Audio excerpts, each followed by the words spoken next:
to the Barrett Family Podcast. I think it's time for the masses to wake up. Wake up! Featuring the father of chaos, Jason Barrett. When they think they got the answers, I change the questions. And the Prodigal Son, Dylan Barrett. Your time is up. My time is now. Now, coming to you live from the Redwood Drive Arena.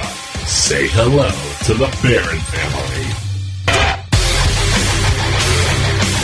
No, we're not dead. We're very much alive. Nice to have you aboard here on the Barrett Family Podcast.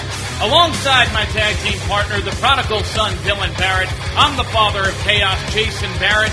So much has gone on since we last spoke with you here on the show, including Finn Balor being champion, Finn Balor getting hurt, Shinsuke Nakamura winning the championship, Samoa Joe being hurt. And by the way, we were there for Shinsuke Nakamura winning the title, yet we're not going to live in the past, we're going to live in the present. Exactly. Although the last few months have been glorious. Let's go to Monday Night Raw this past week. We had a number of different things to talk about. Let's first start out from the bottom and work our way to the top. Cesaro has been in a 7-match series with Sheamus. He was down 3-0. Comes back, gets the win. He's now down 3-2, 2 matches left to try to win it all. Only thing I just didn't like about it is that they had a match on a live show. You promote a best-of-7 series where we're supposed to get all 7 matches, but one of them's on a live show that no one's gonna see. It was cool to see him get the win, especially by using some heel tactics. Bigger question, I think, is should Cesaro and Sheamus even be wrestling 7 times? Does the audience care enough about these guys? It's good for them to get some buzz, which they wouldn't be getting in the rest of the show, but is this a match that people really want to see? It's not a match that everyone's going to want to see 7 times. It's like the Sheamus-Orton feud or any feud with Sheamus. It just drags out too long and no one cares about it after like the 3rd match.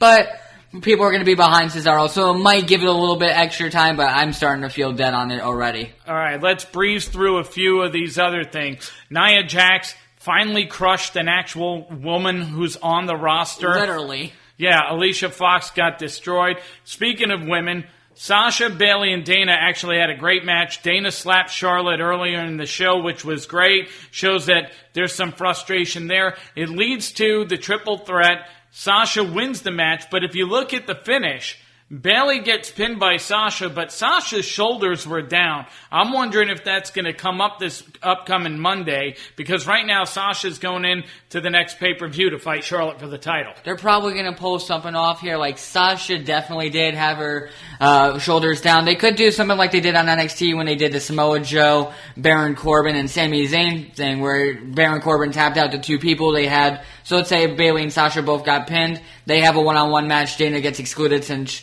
she was not in the fall at all, but they're going to have to do something because everyone was pointing it out as well. Either way, I mean, I think it's good that Sasha's in the title picture, and eventually we'll get that Sasha, Bayley, Charlotte triple threat, which will be exciting.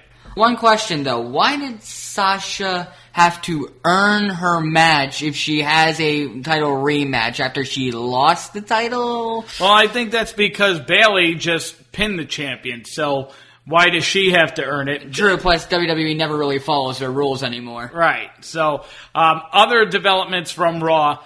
Chris Jericho and Sami Zayn are starting to build a feud, and I like it. I thought Jericho was great on the mic and the backstage. I love what he did, attacking Zayn on the highlight reel. And look, Chris Jericho, the one thing that I will caution anyone who's listening to this, if they're a wrestling fan, if you think Chris Jericho's going to feud with younger talent and actually win, forget it. He's not there for that. He's there to get them over. He does it extremely well, and he's going to do that for Sami Zayn. But when this feud is said and done, there's not a chance that Jericho wins it. Exactly. I heard that they had announced their match for Clash of Champions, which is great. It's a great feud for Sami Zayn to come off of, especially after the Kevin Owens. They put him with the Dudley Boy thing, which sucked for a time. But now they've got a good feud for Sami Zayn to give him some credibility and to make him stop complaining about the Universal Championship and how he's going to get it one day. And then that leads us to, if you look at Raw, it really centered around Kevin Owens is the world champ, Triple H coming to his defense, helping him, turning on Rollins. That was great. Since then, they've done the usual thing that they always do with a world champion heel, make him look like he can't win unless he's getting help. So what happens this past week on Raw? Owens fights Roman Reigns. If Roman Reigns wins, he's going to go to Clash of Champions and be included in a triple threat with Rollins and Owens. Instead, Rusev returns, which is great. Rusev had been away, getting married for the second time, and right now I'm glad they're continuing the Rusev-Roman angle because I thought it had some steam. But the bottom line is Kevin Owens wins because he had outside help from Rusev. Yeah, when Balor had to relinquish the thing and they drew Roman Reigns into that, saying, hey, he's going to be fighting for the world title now, I saw that there was a lot of backlash on it because no one wants to see him fight for that title. They're all happy with the U.S., but I was glad Rusev returned. I was wondering where he was for the last 2 weeks, but then probably honeymoon, married in another country or something that they were trying to promote. But it's great to see him back. Again, with Owens, like you said, how he's the heel champion, always getting help. It sucks that they always do it. Hell, like that booking's been there for the last 5 years? It's starting to get pretty old. Well, and then Rollins, he hasn't necessarily become the face yet, but he's starting to go there. And, the beginning of the show starts out with him having some words with, saying he's going to get involved in the matches. Foley gets pissed off. And at the end, what happens? Rollins attacks Owens. Foley is pissed off. And so you're starting to see the dissension there. And so the question is going to be is, does Rollins and Foley start to have problems? Does Stephanie get in the way? How does Triple H play into the whole thing? Because you got to believe going into Clash of Champions, Rollins is not leaving there with the title.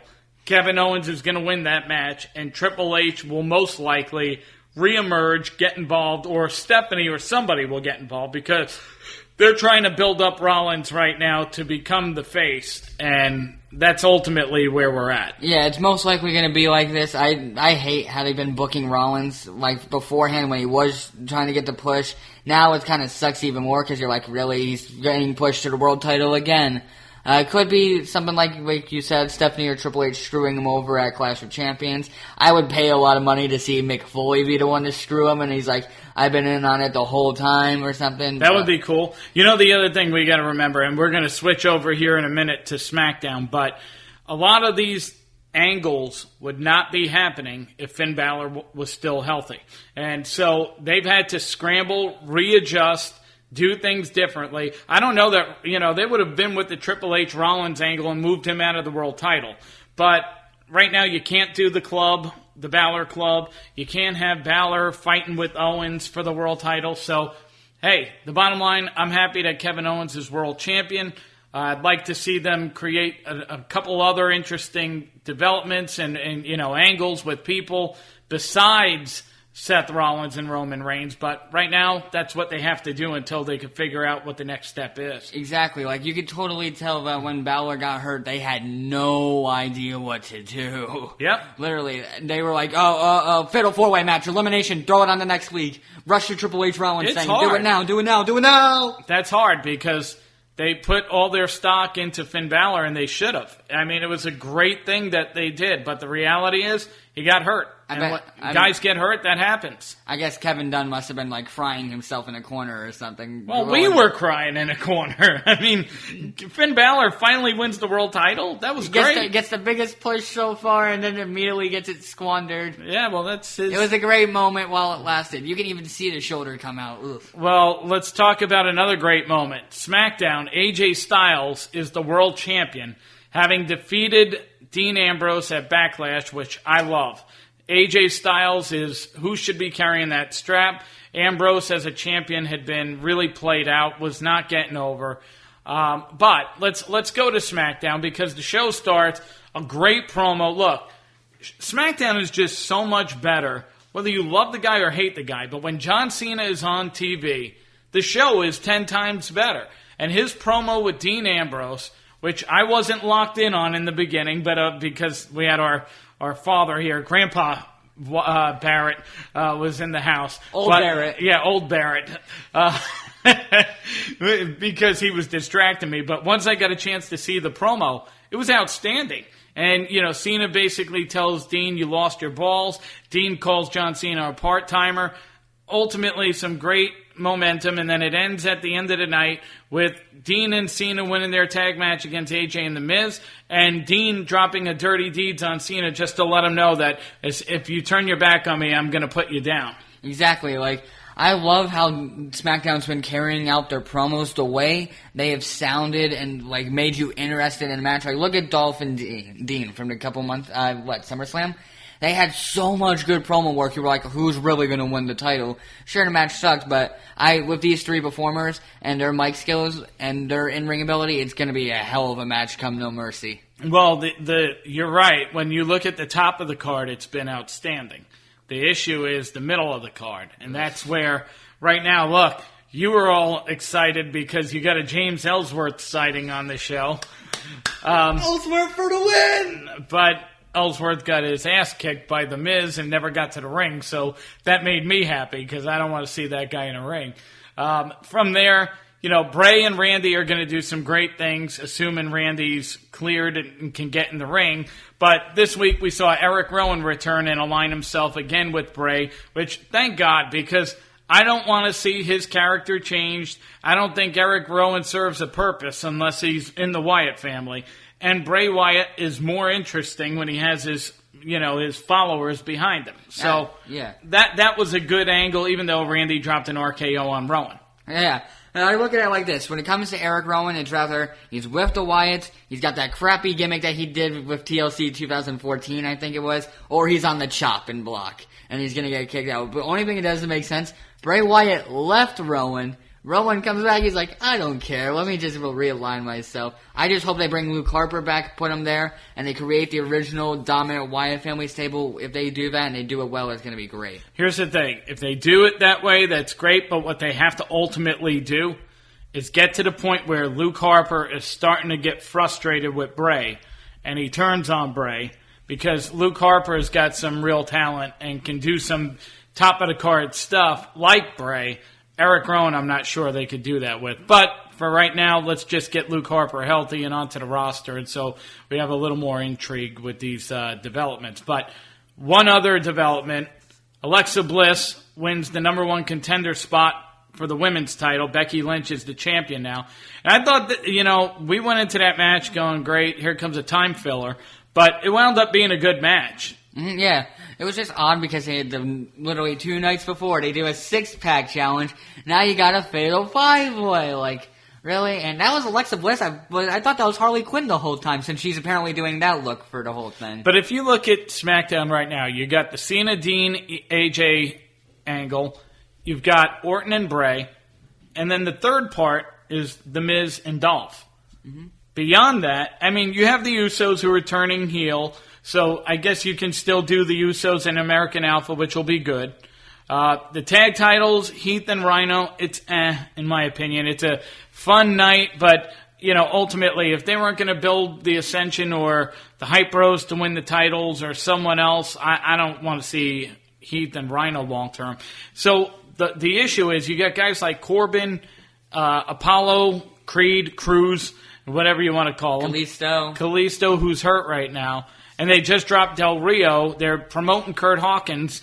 They just don't have enough middle-of-the-card talent right now. Shelton Benjamin also got hurt, too. I had to point that one out. But yeah, their whole mid-card, it's just, weak. Yeah. It's horrible. You got, Miz, Ziggler, and then the guys you just said. That's really it. And even then, they are not getting pushed because they're all getting thrown into random singles feuds that no one gives a damn about, so. Right. And so right now, Baron Corbin could be good, but you have to put him in a feud with Kane and get him over. You have to put him in a feud with Big Show or Mark Henry. Just use them for 1 month, put him over. And until he starts doing that, you're going to have, him fighting freaking James Ellsworth soon. Well, I was just about to bring that up, funny. Instead of watching a Baron Corbin-Kalisto feud, I'd rather watch The Milkman versus James Ellsworth. WrestleMania 33 main event. Book it, Vince. It's the Barrett Family Podcast. He's Dylan Barrett. I'm Jason Barrett. All right, we're going to spend a few minutes here wrapping up this week's podcast by talking about what we were personally both enamored with, loved it from the minute it started, the Cruiserweight Classic. If you guys haven't watched it, I highly recommend go back to the WWE Network and do it because it was worth your time. But this past week, if you didn't watch it, you probably want to stop listening right now. If you did, you're going to want to keep listening. This past week, T.J. Perkins emerged as the winner of the Cruiserweight Classic, won defeating Grant Metalik. And what was great before that main event, and we'll talk about how they got to the main event in a minute, but Triple H comes out before the match is set to start and, talks about how proud he is with the whole tournament, and then ultimately said, this match won't just be for the Cruiserweight Classic trophy. The winner of this match is also going to be the Cruiserweight Classic, the Cruiserweight Champion, and they're going to take this title to Raw, which was awesome. Not just that, the title looked freaking amazing. It did. I remember a lot of people were reporting a while back that the Universal title is apparently going to look like this sort of Winged Eagle title, just for the Cruiserweight title to come out and look just like how everyone thought it was, plus the purple and silver color scheme. That just looks amazing, and was a great way to put a finals. That really signified the Cruiserweight division is back and healthy. Well, and before, TJ won the title. He won the trophy, beat Metalik. But to get there, we had 4 incredible contenders going into the night. And when we were picking our matches, we thought Kota Ibushi would beat T.J. Perkins and Zack Sabre Jr. would beat Grant Metalik. And we were wrong on both accounts. And I said to Dylan at the time, the reason that's happening is Kota and Zack had not signed contracts with the WWE. Perkins and Metalik had. And the WWE are not going to push guys who are not signed with them long term. And if they weren't going to carry it over and be on Monday Night Raw, then you can't blame them for doing it. And in the end, TJ Perkins was awesome. But Perkins beat Ibushi, Metalik beat Sabre. When you look at the Perkins match first, what were your takeaways? The Perkins match, phenomenal. I loved how they were building it like, wow, he's actually trying to block the kicks of his own leg. He's trying to take it away from Ibushi's game. And the way that he was kind of this underdog throughout the whole tournament and now against Ibushi, like, you're watching it like the golden star, the guy everyone knows, hell, he's just going to win and they're going to push the big star. Then gets defeated by the little guy that no one thought. Perfect storytelling. Plus, that finish where he's got him in the knee bar. Ibushi's about to get it. I think he locked into Curva or something right at the end with the leg bars, knee bar still in, and caused him to tap because they had also been working on his neck the whole match. That was just perfect storytelling. I love when a match can do that. Well, T.J. Perkins, that knee bar, and the way they've built him throughout the tournament with that submission has been awesome. Metalik versus Sabre. Sabre is one of those guys that if you're looking for high flying, he's going to put you to sleep. But if you want technical wrestling and a guy with incredible moves, he does submissions and just some normal moves during a match that no one else does. He's really unique in that regard. But that was another great match. Metalik ultimately comes out victorious. What were your takeaways from that one? I love every time they do a technical wrestling match. Like where they do technical versus high flying, it always works. No matter what, as long as the two guys can perform, it's always great.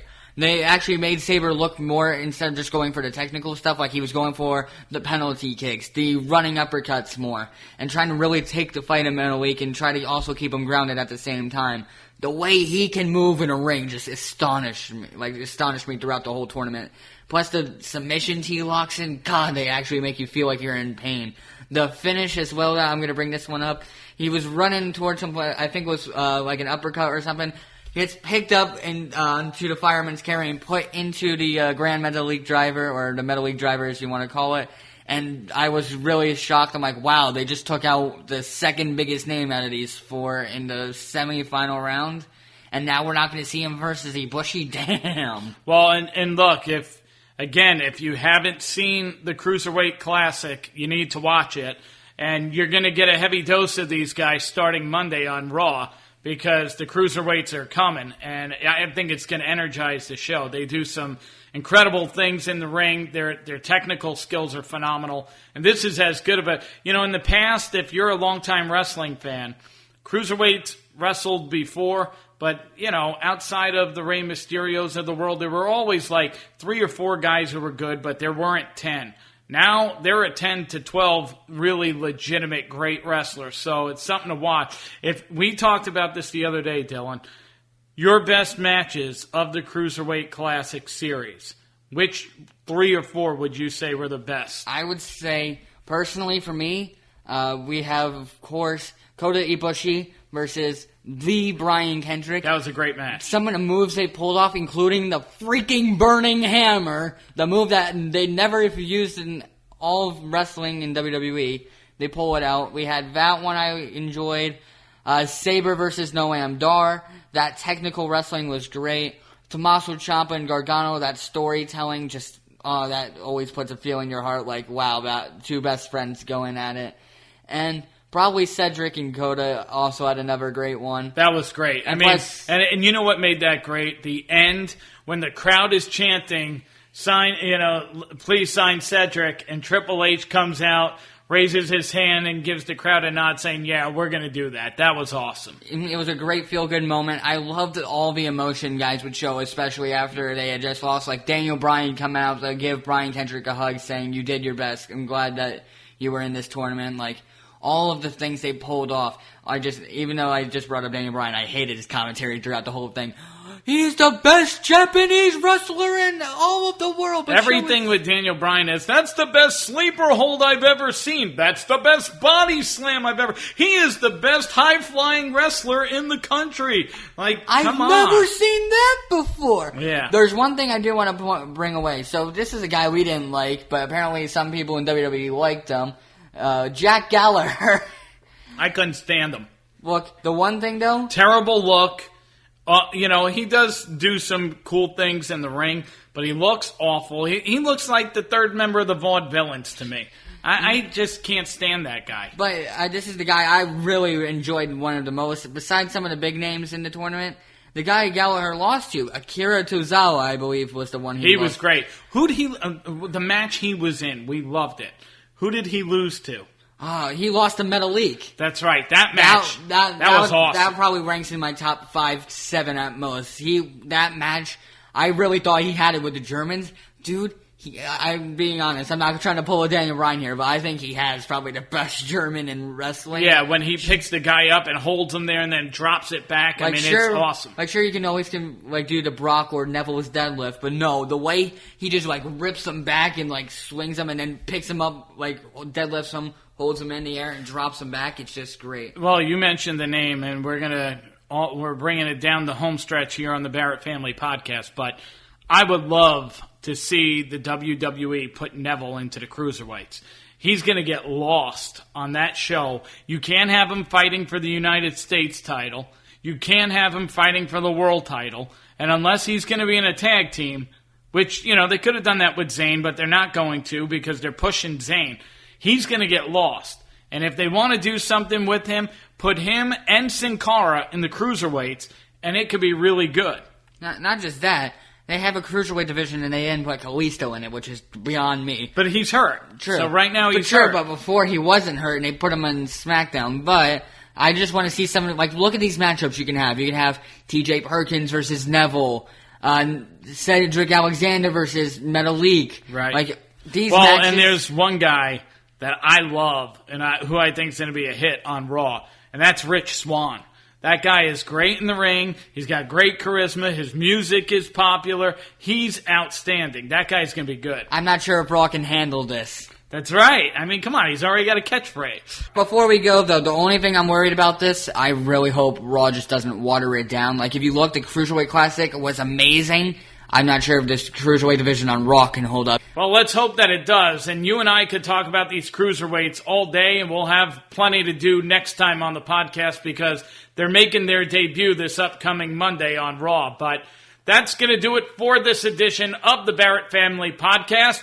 He's the prodigal son, Dylan Barrett. I'm the father of chaos, Jason Barrett. We thank you for listening, and we'll talk to you next time. This has been the Barrett Family Podcast. To hear previous episodes and to interact with the Barrett family, visit our website at dylanswwefigures.wordpress.com.